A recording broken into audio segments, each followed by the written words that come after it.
श्रियकान्ताय कल्याणनिधये निधयेत्तिनाम् श्रीवेङ्कटनिवासाय श्रीनिवासाय मङ्गलम्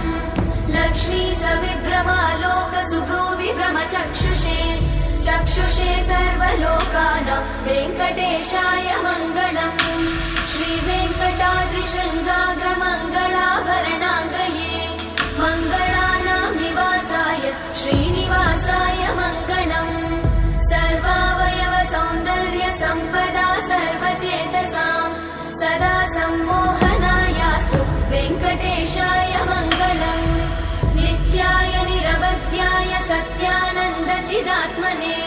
सर्वान्तरात्मने श्रीमद् वेङ्कटेशाय मङ्गलम् स्वतः सर्वविदे सर्वशक्तये सर्वशेषिने सुलभाय सुशीलाय वेङ्कटेशाय मङ्गलम्।